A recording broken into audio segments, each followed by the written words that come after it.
Merci beaucoup pour l'introduction. J'espère que vous m'entendez. Je tiens à remercier les organisateurs du colloque pour l'invitation.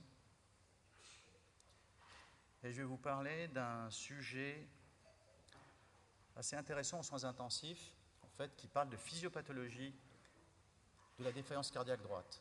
En fait, je vais parler de la chambre ventriculaire droite. Et puis cette chambre ventriculaire droite, elle n'a de droit que la position anatomique. Vous verrez qu'en fait, c'est une chambre ventriculaire qui est assez subtile et qui pose des problèmes physiopathologiques différents en fonction du fait que l'histoire elle est aiguë ou l'histoire est chronique. Ça, c'est les conflits d'intérêts déclarés. Il n'y a aucun conflit d'intérêt en rapport avec cette présentation de physiopathologie. Je vous laisse regarder, 10 secondes.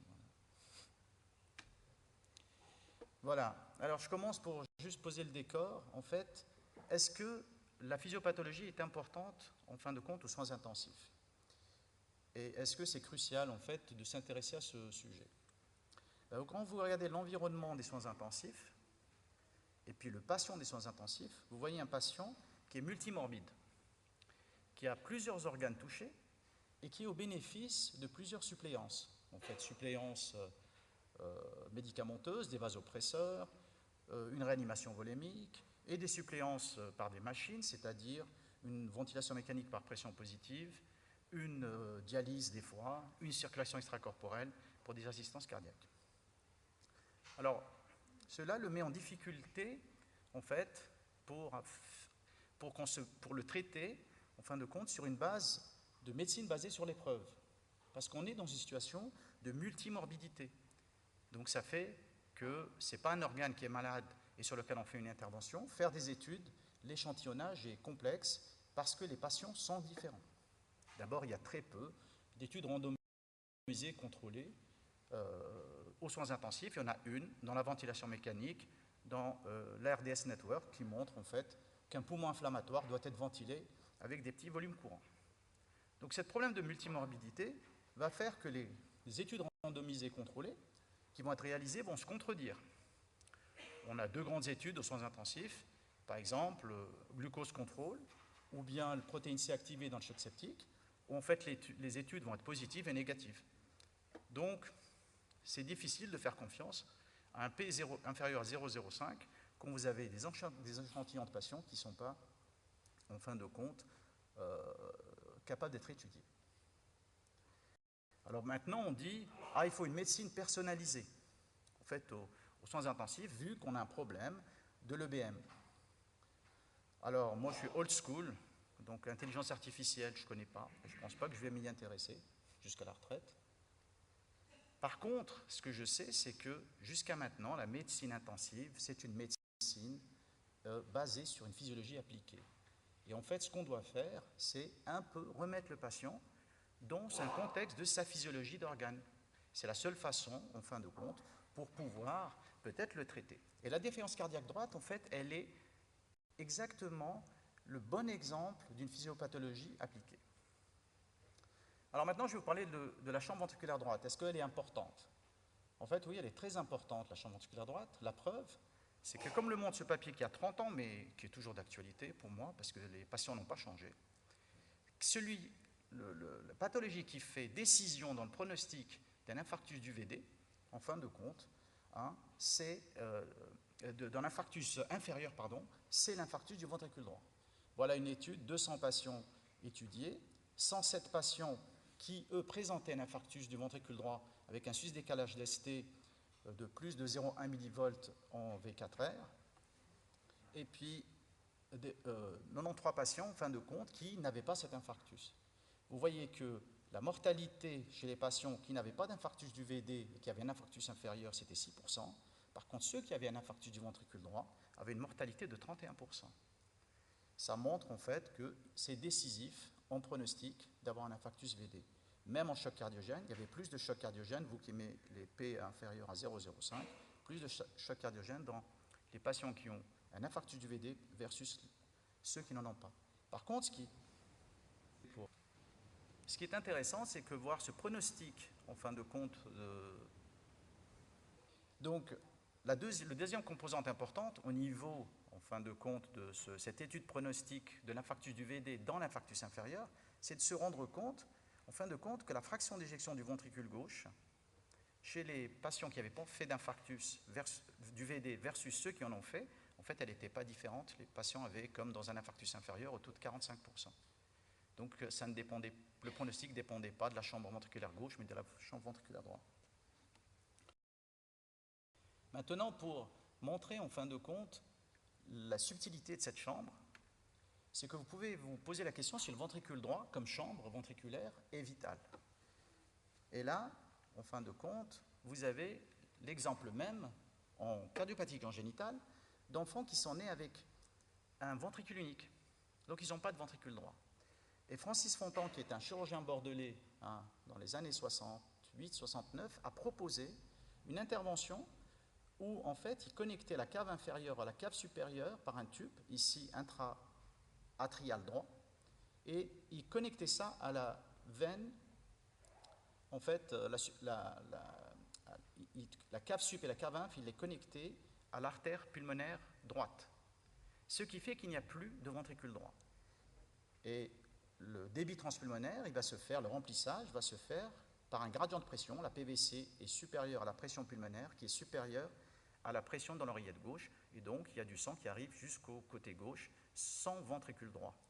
Quand vous voyez dans cette méta-analyse toutes les séries des années 60 à 80, de 80 à 90 et de 90 à 2009, vous voyez que la survie, il y a 15 ans, était de l'ordre de plus de 80%. Et quand vous voyez les anciennes séries, vous voyez qu'il y a des patients qui n'ont pas beaucoup, mais qui ont survécu 30 ans. Alors, ce que je vous propose comme itinéraire, en fin de compte, pour discuter de cette physiopathologie du ventricule droit, c'est de s'attacher à son anatomie et sa contractilité, au couplage ventriculo-artériel du ventricule droit et à l'interdépendance VD-VG, qui est, en fait, comment les chambres ventriculaires droites fonctionnent en regard de la chambre ventriculaire gauche. Alors, l'anatomie du ventricule droit est un peu particulière. Si vous faites de l'échographie cardiaque, vous pouvez, en fait, en bidimensionnel, couper le ventricule gauche sur un axe long qui va de la base à l'apex. Ça s'appelle un long axis, donc axe longitudinal. Et puis, on peut couper le cœur en saucissant comme cette flèche noire ici. Je ne sais pas si vous voyez ma flèche, oui. Et en fait, ça fait un court axis, donc un short axis, un court axe, qui, en fin de compte, va vous montrer un ventricule droit sous forme lunaire autour d'un VG, qui est un cercle. Maintenant, si vous voulez bien voir au niveau tridimensionnel, voilà un cœur qui est disséqué selon une paroi la plus mince possible, c'est-à-dire ventriculaire droite, et vous voyez que le ventricule droit entoure le ventricule gauche. Là, on s'arrête, il y a le ventricule gauche qui est au milieu, le ventricule droit est ici. Et puis, si on continue, on peut même aller découper, en fin de compte, complètement exciser le ventricule gauche sur une paroi très mince. Là, on n'est pas sur 10 mm, c'est-à-dire une paroi VG, mais une paroi plus petite, 5 mm. Et on peut mettre ce qu'on peut appeler mettre un cœur à plat.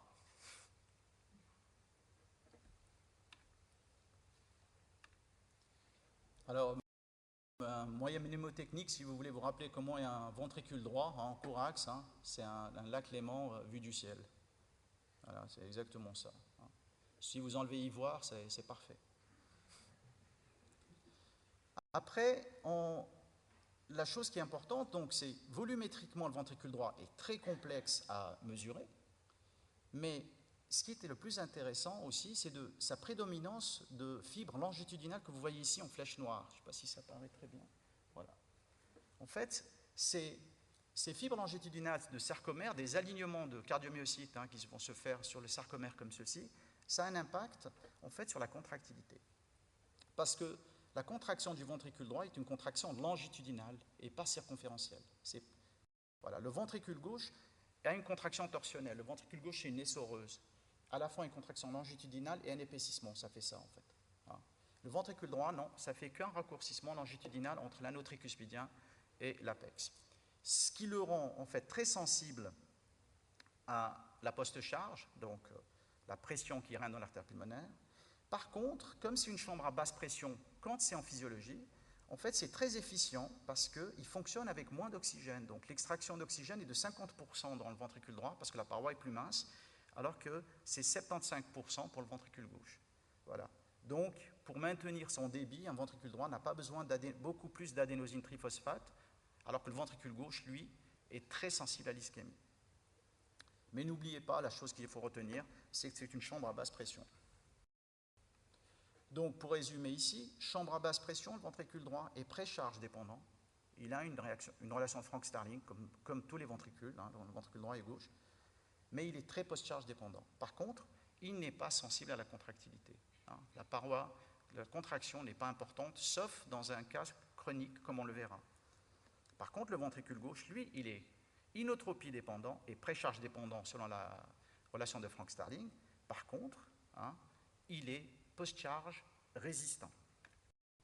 Si vous voulez garder quelque chose à l'esprit, vous gardez cette figure. En fait, vous avez en abscisse la pression qui rentre dans l'artère pulmonaire et vous avez en ordonnée le volume d'éjection systolique. Et vous voyez que toute augmentation ici en abscisse de la pression dans l'artère pulmonaire fait chuter le volume d'éjection systolique du ventricule droit de quasiment 30%, alors que le ventricule gauche, l'augmentation de la post-charge, bien sûr, jusqu'à, si ce n'est pas un phéochromocytome, voilà, c'est juste une pression artérielle qui va s'élever de façon importante, et bien, il n'y a pas de chute de volume d'éjection systolique parce qu'il est post-charge tolérant, alors que le ventricule droit est post-charge insuffisant. La deuxième chose au niveau contractilité, c'est ce qu'on a dit, donc la contraction ici, l'image d'IRM, c'est la meilleure façon de comprendre la fonction contractile du ventricule droit. Vous voyez, voilà, ici c'est la tricuspide, si vous voyez la main ici, et l'apex du ventricule droit qui est ici. Et vous voyez que chaque contraction va faire que l'anneau tricuspidien va se déplacer vers l'apex du ventricule droit. Donc c'est un raccourcissement, si vous voulez, longitudinal qui fait la fonction du VD. Très peu d'épaississement. Si vous regardez le ventricule gauche à côté, il y a un petit raccourcissement longitudinal, mais il y a surtout un épaississement de parois septale et latérale que vous voyez très bien ici.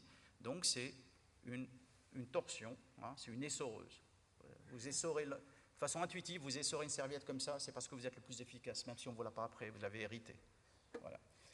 Si vous le regardez sur un format de sonomicrométrie, c'est-à-dire si on met des sondes en expérimentation animale, par exemple, au niveau de l'anneau tricuspidien et un peu partout dans les parois, on peut mesurer le raccourcissement longitudinal et circonférentiel. Si vous prenez un ventricule droit physiologique, vous allez avoir en fait quasiment 2/3 vers 3/4 de contraction longitudinale et très peu d'épaississement pariétal, parce que la paroi libre ne s'épaissit pas.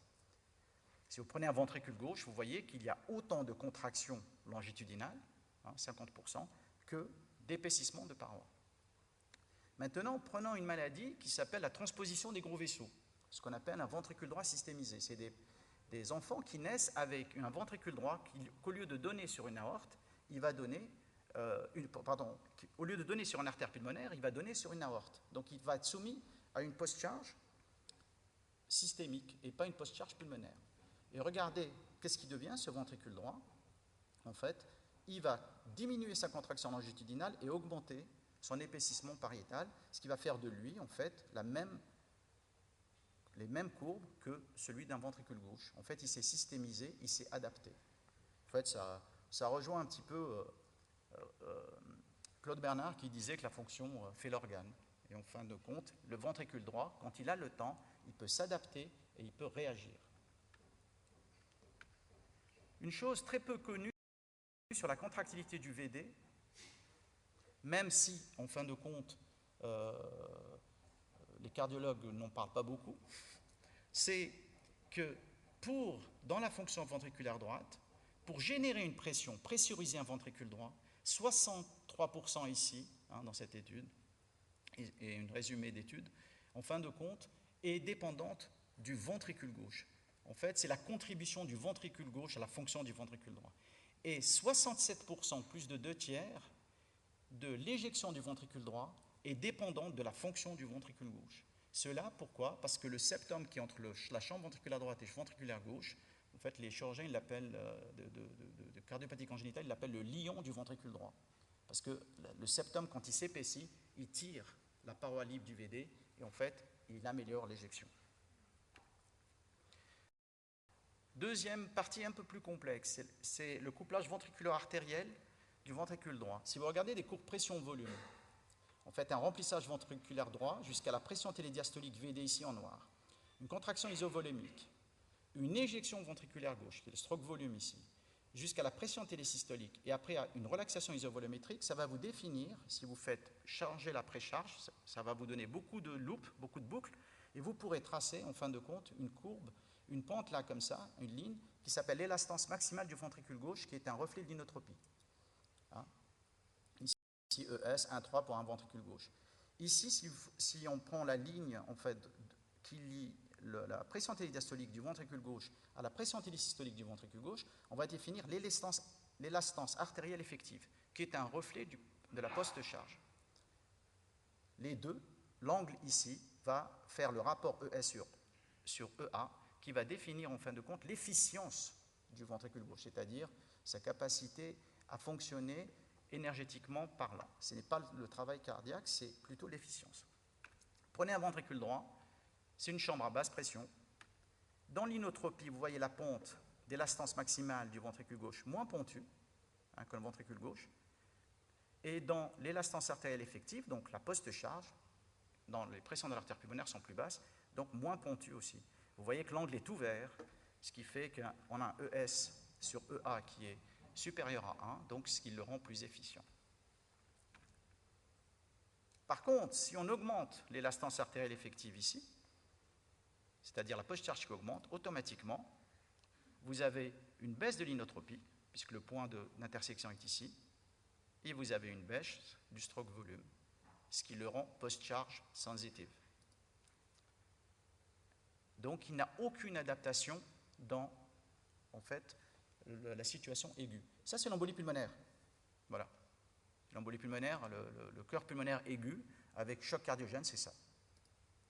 Maintenant, si vous lui laissez le temps, si c'est une HTAP chronique chez un jeune qui s'est installé, en fait, cette courbe pression-volume qui est là, avec une élastance artérielle ici verte, qui est une post-charge normale, ça c'est une courbe pression-volume VD physiologique, une inotropie ici qui est normale d'un ventricule droit. Si les pressions montent, il est capable, en fin de compte, d'augmenter ses pressions, il pressurise un peu plus, il devient une chambre à haute pression, et son inotropie, elle augmente, sa pente augmente. Et comment il s'est adapté? Il s'est adapté en passant d'une paroi mince ici, sur l'IRM, que vous voyez avec les deux flèches vertes, à une paroi qui est épaisse. Et c'est comme ça qu'il a fait, en fait, face à une augmentation de la post-charge. Ça, c'est l'adaptation chronique du ventricule droit. Bon, pour vous, la sémiologie d'une défaillance cardiaque droite, interniste ou cardiologue, en fin de compte, c'est la congestion. Il n'y a pas d'insuffisance cardiaque droite sans congestion veineuse. La photo ici, il ne faut pas l'oublier. Moi, je n'ai pas trouvé mieux en 30 ans. Voilà. Un cœur, quand il part, il emmène avec lui, en fin de compte, les reins et le foie.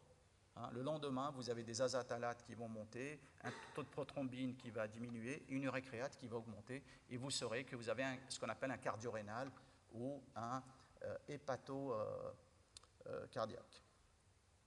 Donc, foie, rein. Quand vous arrivez à des phases d'insuffisance cardiaque globale avec insuffisance cardiaque droite sévère, vous arrivez à la cachexie. Pourquoi? Parce que si vous avez une congestion veineuse splanchnique, on ne peut pas digérer, on ne peut pas absorber. Parce que la veine mésentérique, elle est pleine en pression, et en fait, c'est impossible. Qu'est-ce qu'on fait en clinique pour savoir qu'il y a une congestion veineuse ou pas? On utilise chez nous la pression veineuse centrale, parce qu'il n'y a pas mieux. C'est la pression en amont du ventricule droit. Si le ventricule droit coince, la PVC augmente en amont. Okay? Mais vous n'avez pas toujours une voie veineuse centrale, peut-être aux soins intermédiaires et encore, mais vous pouvez utiliser en fait le diamètre de la veine cave inférieure qui est très très bien corrélé à la pression veineuse centrale. Et ça vous permet, en fin de compte, d'estimer la congestion. Troisième topic, très plus complexe qu'avant, c'est l'interdépendance VD-VG. Le ventricule droit et le ventricule gauche, ils ont un péricarde autour. Ce péricarde, il n'est pas extensible. Il est extensible dans le temps. S'il y a une insuffisance cardiaque qui s'installe dans le temps, il va pouvoir s'étendre. Mais maintenant, si c'est aigu, si un ventricule droit se dilate d'une façon aiguë, comme dans une EP, en fin de compte, c'est un colocataire du ventricule gauche. Il lui prend de la place. Hein. Il déplace le septum vers la droite et en fin de compte, vous avez un ventricule gauche qui va complètement se ratatiner et sa compliance pour se remplir va diminuer. Donc la défaillance droite devient une défaillance gauche par essence, puisqu'on n'oublie pas que le ventricule droit, c'est ce qui donne à manger au ventricule gauche. Hein, c'est lui qui perfuse le ventricule gauche. Donc cette situation arrive aux soins intensifs souvent. Hein. Pourquoi? Parce que le cœur, c'est une pompe à l'intérieur d'une pompe. Le cœur, c'est une pompe circulatoire, mais il est dans une fosse cardiaque entre deux poumons, en fait, qui est une pompe ventilatoire. Et cette pompe ventilatoire va avoir un impact sur la pompe circulatoire. Alors, ça pose un grand problème parce que le système cardiovasculaire, il est fait pour oxygéner des organes. Et pour oxygéner des organes, en fin de compte, vous voyez en abscisse ici, l'oxygen delivery, en fait, c'est la DO2, hein, et la consommation d'oxygène en ordonnée ici. Et la courbe physiologique, c'est une courbe pontue versus un plateau. La courbe pontue, c'est l'inadéquation, c'est-à-dire que plus on augmente la DO2, plus les organes vont consommer, juste à un point de DO2 critique ici, ou sur la droite, même si on augmente la DO2, en fin de compte, les organes sont rassasiés, ils ne vont pas consommer plus d'oxygène, parce que, voilà, ils en ont assez. Un patient choqué, il est là, il est dans cette pente, en fait, rouge. Et donc, il est en état de choc, il a du lactate. Si on veut l'optimiser, on doit augmenter sa DO2, en abscisse ici. Or, cette DO2, elle est dépendante du débit cardiaque, cardiac output, et bien sûr du volume sanguin circulant, et du contenu artériel en oxygène. Ce contenu artériel en oxygène qui est dépendant de l'hémoglobine et de la saturation en oxygène. Donc ça, c'est le cœur, ça, c'est le poumon et l'hémoglobine.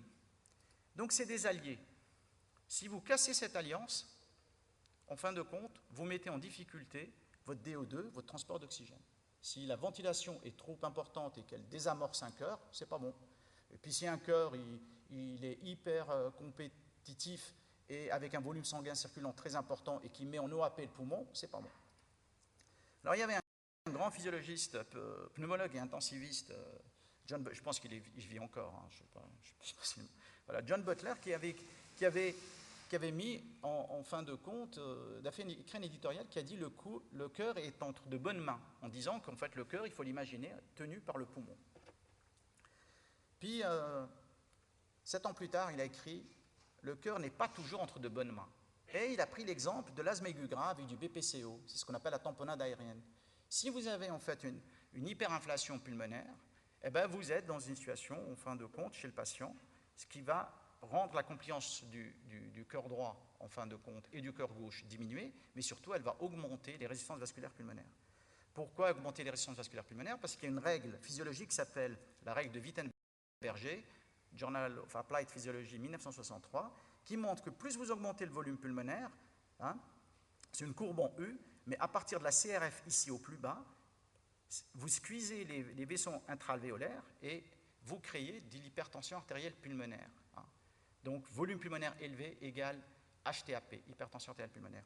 Ici, ça augmente un petit peu pour des vaisseaux extra-alvéolaires, c'est le cas de l'atelectasie. Vous pouvez avoir une HTAP sur une atelectasie quand le volume pulmonaire est plus bas, parce qu'en fin de compte, vous avez des vaisseaux extravasculaires interstitiels qui, eux, se squeezent.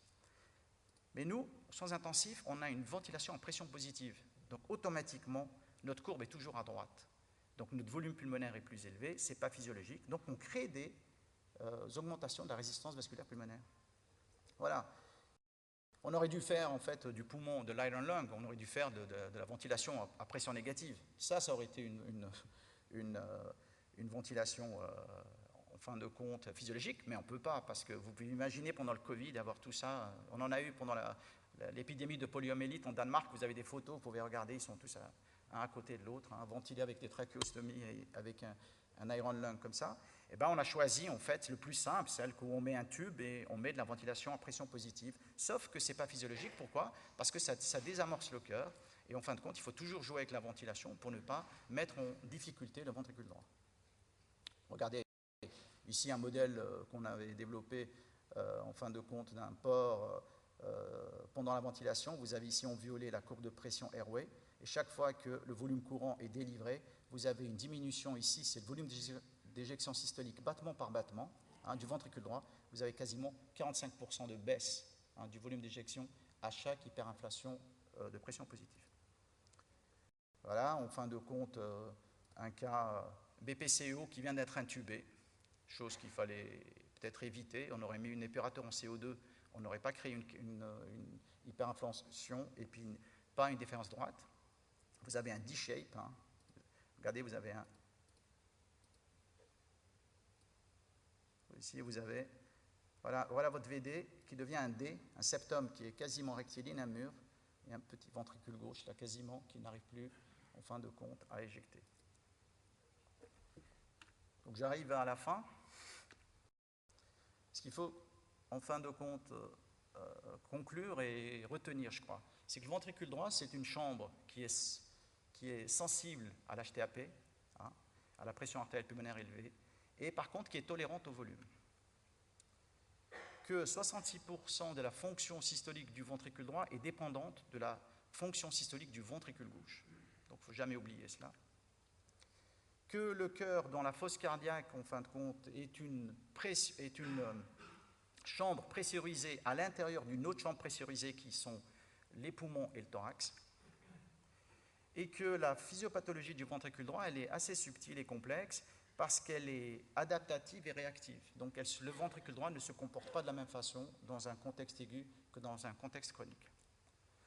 Donc à retenir, si vous voulez que votre cœur soit entre bonnes mains, il faut optimiser la précharge, diminuer la post-charge, l'UVD, diminuer les interactions cœur-poumon.